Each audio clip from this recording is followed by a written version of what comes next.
We'll spend a lot of time on that with plenty of guests, and we'll give you some phone call opportunities, too.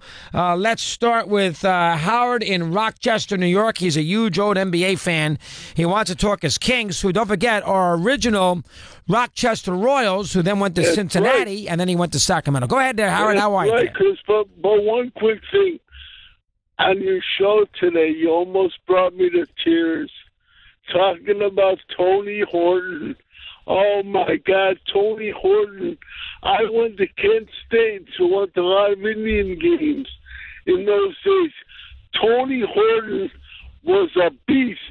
I thought he was going to be one of the great players of all time. It was sad the way it happened. Yeah, he had some mental issues. Horton, what Howard's referring to on High Heat today, we did the Ephus pitch history, and Steve Hamilton threw a couple of Ephus pitches back in 1970 to the Indians' right-handed slugger Horton at a doubleheader against the Indians at Yankee Stadium, and Horton popped up, foul territory for an out, and essentially, as a gag, crawled back into the dugout, basically saying, mea culpa, mea culpa. That's what Howard's referring to. He was awesome. But he quit right in the middle of the season. He had a lot of problems. But, okay, getting to the Royals. The Royals, the Cincinnati Royals, the Kansas City Kings, then the Sacramento Kings. Chris, has there been a worse four franchise teams than that? The Royals had one championship, and the other three never have even gotten a sniff of a title. When did Rochester win the NBA title? What year was that? Well, I think it was 51, 52. They had Holtzman and Davies. Right. But that was before Stokes. He wasn't on this team. Yeah, Stokes only played in Cincinnati. He did not play in Rochester, right? No, I think he did for 1 year, I think. With 1 year? Lyman. I think 1 year. Now, that was even before my day. But they moved to Cincinnati, and they were terrible there. Then they moved to Kansas City for, 2-3 years? Yeah, they played KC Omaha. Yep. And remember, they made the worst trade in history. Didn't they trade Nate Archibald to Boston for nobody? But, Chris, thanks so much about Tony Horton today. Totally forgot about the guy, but remember the Indians. They had great personality. Sam McDowell, Tony Horton, Hawk Harrelson. Yep. It was a good team. Too bad they ran into the Yankees in New York. Yeah, they could not win the late 60s, early 70s. Indians are not terrible. So Rochester, we can look that up to double check it. They played in Rochester.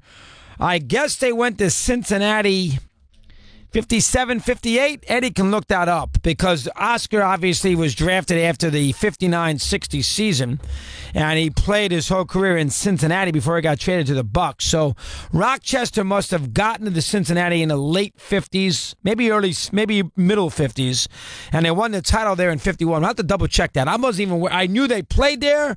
I knew they moved there to Cincinnati. We knew they started there. I thought they won a championship, the old Rochester Royals. We'll look at that, too. Give me a little history of the Rochester Royals, Eddie, if you get a chance, as you continue to move around here with your NHL store, with it's a disaster. Chad in Minnesota, he's on Mad Dog Unleashed. Chad, good afternoon. How are you today? What's going on, Chris? Actually out here in California, but I want to talk about my Nuggets playing against Minnesota. The game, it's a playing game. I'm kind of pumped up about it. I think you kind of share, what the general public feels. They'd rather see Minnesota get in. Karl Anthony Towns, Jimmy Butler. They're the bigger stars in this game. Minnesota obviously has the advantage playing at home in the winner-take-all game. But my Nuggets, man, we're really making a name for ourselves. We're really young. There's 4 guys in the league right now that have at least 10 triple-doubles, Westbrook, LeBron James, and Ben Simmons. But Nikola Jokic is the other one. A lot of people haven't really paid attention to him. I know a lot of, East Coast guys probably haven't seen the Nuggets play as much. We have some young talent, Murray and Gary Harris. We're an exciting team, and I think we can make some noise. Obviously, it's a good learning experience for us. I'm excited for it to be a one-game playoff. The West overall, the last couple of years, everyone's kind of been down a little bit with Cleveland and Golden State kind of hogging the spotlight.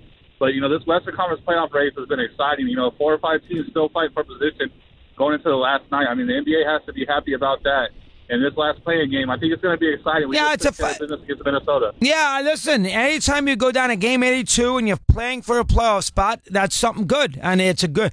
Listen, is Denver, Minnesota? It's not like it's it's not the Knicks against the Bulls, but I mean, it's anytime you go to game 82 to 5. And remember, both these teams are way over 500. Minnesota and Denver both have right now. They're both 47 and 35 right now. Is that correct? Let's see. 40. Denver won last night. So did Minnesota. Yes, 46-35. The both of them. So one of them's going to finish 12 over 500 as the 8th seed, which is not bad. I want to do a little history of those Rochester Royals. I'll go back and take a look in a minute after I talk to Chris Dupresti. He's got a sports bite on Mad Dog Unleashed. Mad Dog Sports Radio.